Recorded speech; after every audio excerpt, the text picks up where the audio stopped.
umat Nasrani itu adalah musuh umat Islam.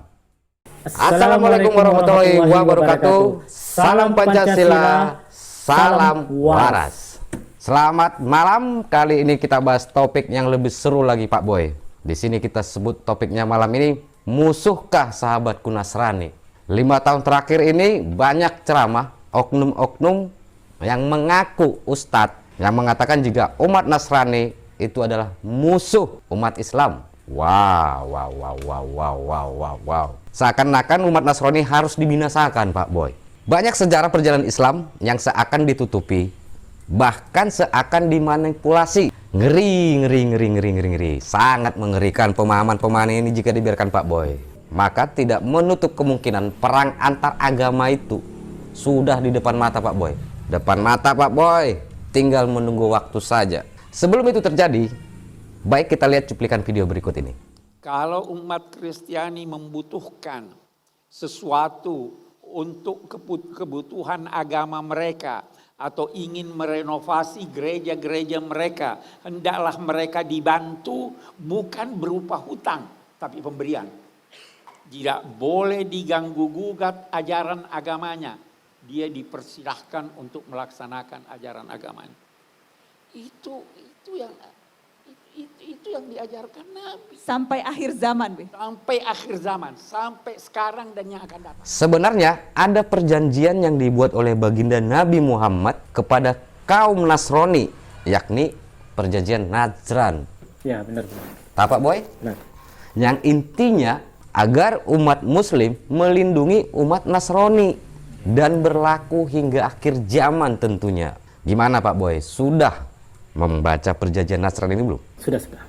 Terus dari kajiannya itu, dari apa yang dituliskan oleh Nabi Muhammad kepada umatnya, apa yang dapat kita tangkap dari perjanjian tersebut, Pak Boy? Coba Pak Boy jelaskan, Pak Boy. Ya, perjanjian itu mengacu kepada Al-Quran surat Al-Kabut ya, Al-Ankabut ya. Iya. Al-Ankabut 46. Di situ diterangkan mereka hendaklah diberi perlindungan. Siapa nih yang diberikan perlindungan? Berdasar kasih sayang dan dicegah segala yang buruk yang dapat menimpa mereka kapan dan dimanapun. Iya. Jadi yang dimaksud siapa yang diberi perlindungan itu yaitu umat Nasrani. Oh, jadi Nabi Muhammad saja sudah membuat perjanjian untuk melindungi umat Nasrani. Ya. Di kala itu. Ya, benar. Jika lebih detailnya, kalau saya lihat di sini seperti yang pernah dituliskan oleh Quraisy Shihab, jadi lebih detailnya seperti ini perjanjian Najran. Najran dan kelompoknya serta semua penganut agama Nasrani di seluruh dunia berada dalam perlindungan Allah dan pembelaan Muhammad Rasulullah menyangkut harta benda, jiwa, dan agama mereka baik yang hadir maupun yang goib, termasuk juga keluarga mereka, tempat-tempat ibadah mereka, dan segala sesuatu yang berada dalam wewenang mereka, sedikit atau banyak. Saya berjanji melindungi pihak mereka dan membela mereka, gereja dan tempat-tempat pemukiman para rahib dan pendeta-pendeta mereka. Demikian juga tempat-tempat suci yang mereka kunjungi. Saya juga berjanji memelihara agama mereka dan cara hidup mereka dimanapun mereka berada, sebagaimana pembelaan saya kepada diri dan keluarga dekat saya serta orang-orang Islam yang beragama atau seagama dengan saya. Nah, jelas tuh, Pak Boy. Namun realitas sekarang, Pak Boy, banyak umat-umat Islam ini seakan fobia dengan umat Nasrani. Apakah ini ada pengaruh-pengaruh gagal paham, gagal engkol, atau gagal cas otaknya, Pak Boy? Yang jelas itu gagal paham. Gagal paham ya, bukan gagal engkol ya. Mereka tidak memahami sejarah perjalanan Rasulullah SAW. Yang jelas itu. Berarti oknum-oknum ustadz ini yang seakan menghilangkan sehingga pemahaman umat-umatnya itu jadi berbeda ya, Pak Boy ya, dengan benar. Perjanjian yang dibuat oleh Nabi Muhammad ini. Ya. Jadi diantara mereka yang merasa ustadz ya. Ya, yang merasa loh, garis. Merasa, ya. Mereka ini kebanyakan mendoktrin dengan ayat sepotong-sepotong. Sepotong-sepotong, Ya. kayak kue dong, Pak Boy. Kue. Ya. Kayak kue dipotong-potong gitu. Ya. Terus? Itu penyebabnya. Itu untuk apa gunanya dipotong-potong itu, Pak Boy? Itu untuk mencari dukungan. Mencari dukungan. Untuk kepentingan pribadi dan kelompoknya. Berarti seakan-akan mereka memotong-motong ayat Al-Quran ini untuk dijadikan kepentingan pribadi. Ya. Wah. Mengatasnamakan Allah. Mengatasnamakan Allah. Agama. Sejarahnya seperti apa, Pak Boy? Ya, sejarah ketika umat Islam di tanah Mekah Ya. itu mendapat penindasan dari kaum musyrikin ya. Kaum musyrikin ya, digaris bawahi kaum musyrikin. Kaum musyrikin. Jadi saat perjalanan dakwah Nabi Muhammad SAW ini itu dikepung dengan orang-orang jahat. Orang-orang jahat. Ya, orang jahat, orang yang sering melakukan penzaliman, penindasan, macam-macam. Semakin hari semakin menjadi. Nah, jadi Nabi Muhammad mengambil keputusan dan mengarahkan sahabatnya Ya. untuk hijrah. Untuk hijrah. Ya, kemana hijrahnya? Hijrahnya ke Pak Boy? Habsyah. Habsyah. Ya, ke Habsyah. Jadi di Habsyah itu ada umat Nasrani, raja Nasrani. Raja Najazi kan. Apa yang dikatakan Rasulullah? Hai Abdullah bin As, pergilah ke sana. Ya. Raja itu orangnya adil. Ya. Niscaya dia akan melindungimu.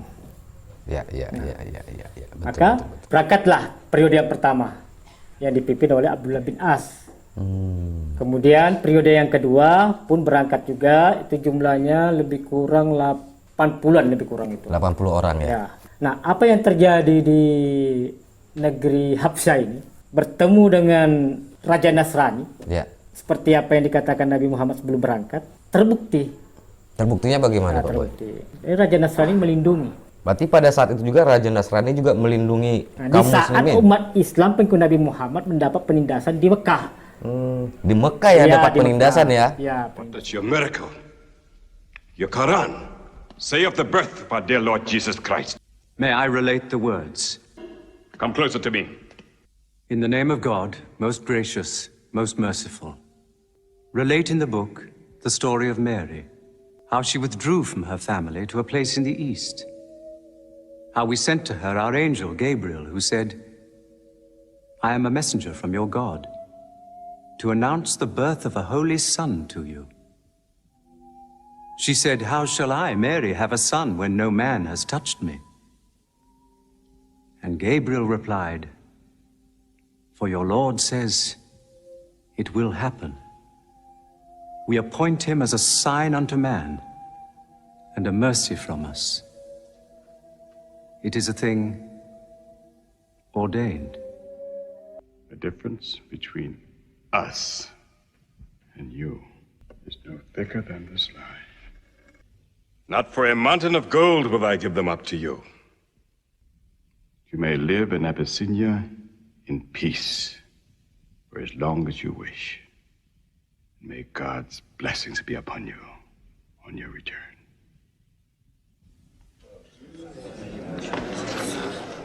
penindasan di Mekah yang dilakukan oleh orang-orang musyrikin gitu ya. Mungkin berdasarkan itu juga Nabi Muhammad juga membuat perjanjian untuk melindungi kaum Nasrani. Iya. Apakah seperti itu feedbacknya gitu? Ya, benar-benar.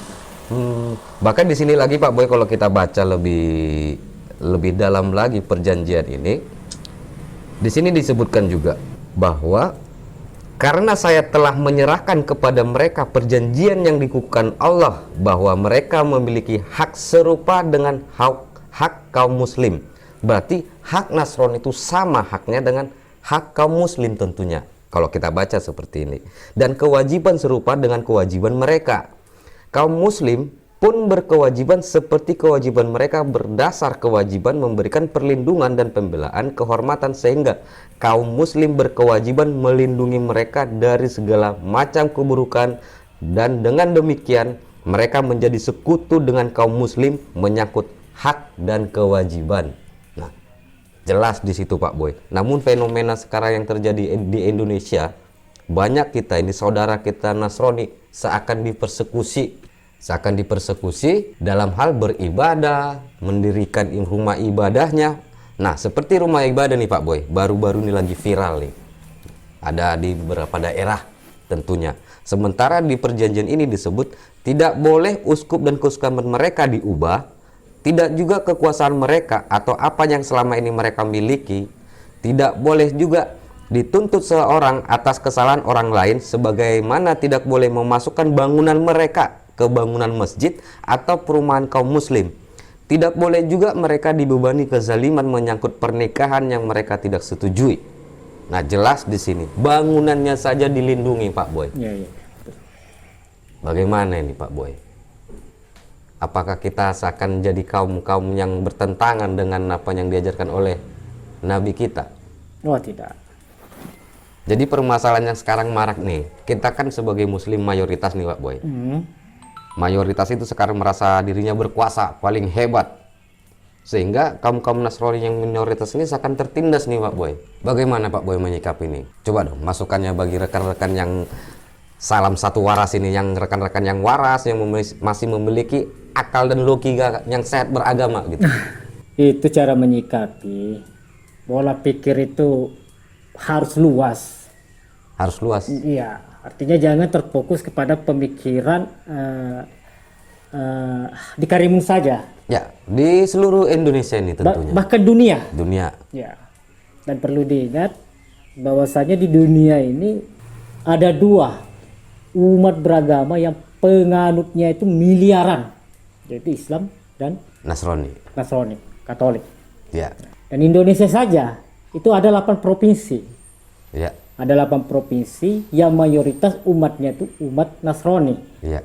Jadi jangan hanya gara-gara persoalan kecil yang skopnya hanya skop kabupaten, lantas merusak yang ada di luar sana. Yang merusak di Indonesia inilah keberadaan, tentunya kita berada di Indonesia kan, Pak Boy.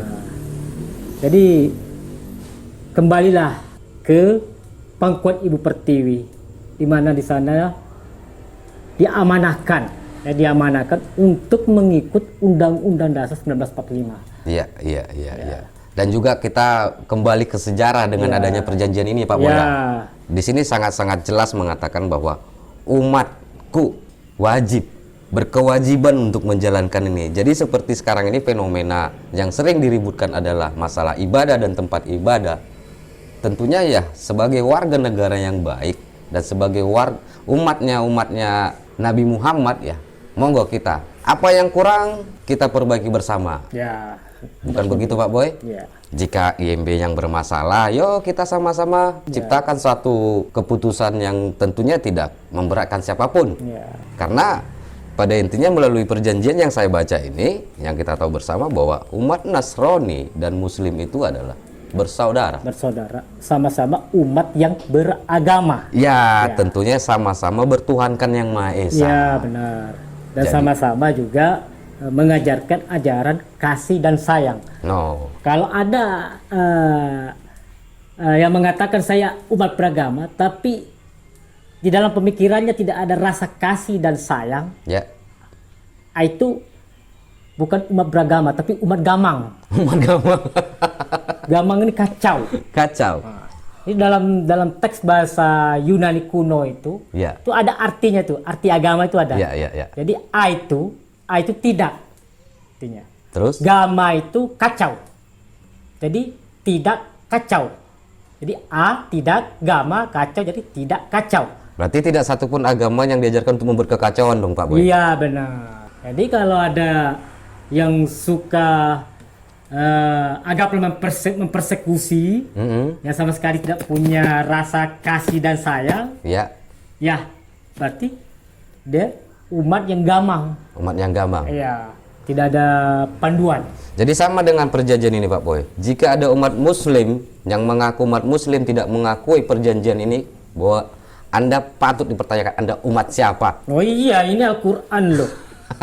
Apakah ini surat Quran, umat surat Anda? Al-Ankabut ayat 46 ini Al-Quran. Dan yang meriwayatkan ini pun bukan orang sembarangan. Ya. Di sini semua dirangkum yang diriwayatkan oleh Abu Daud dan dikutip dengan berbagai riwayat oleh Abi Yusuf dalam bukunya yang berjudul Al-Karaj. Riwayat oleh Abi Yusuf dalam bukunya yang berjudul Al-Karaj. Ingat ya, bukunya Al-Karaj. Ibnu Al-Qayyim dalam buku Zad Al-Mat. Boleh dibaca, di searching di Google pasti itu ada. Jadi jangan mengaku ente seorang muslim jika belum tahu perjanjian ini. Dan satu lagi, kehidupan itu diciptakan oleh Allah sebagai sumber daripada perbuatan yang baik. Ya, benar. Jadi lantas Anda siapa? Umat siapa? Betul Kak Boy? Ya, jika tidak mengakui. Jika tidak mengakui. Kalau Anda mengakui ini, bahwa jalankanlah Anda sebagai umat muslim Ya, yang baik tentunya. ya, Mencintai toleransi, keberagaman seperti apa yang telah Allah kehendaki. Ya. Betul tak Pak Boy? benar, benar, benar. Oke Pak Boy, sepakat kita dengan ini? Sepakat, sepakat. Oke, kita tutup ya Pak Boy ya. Nanti terlalu banyak kita berbicara ini, banyak orang-orang yang kebakaran jenggotnya Pak Boy. Ini berbahaya. Daripada berbahaya semakin panas, kita sudahi dulu sesi ini sambil kita minum es teh manis alias teh obeng. Salam waras. Assalamualaikum warahmatullahi wabarakatuh. Salam Pancasila. Jangan lupa subscribe di bawah ini. Ya, The Boy. The Boy. The Boy. Halo. Halo. Itu aja ya. Dah.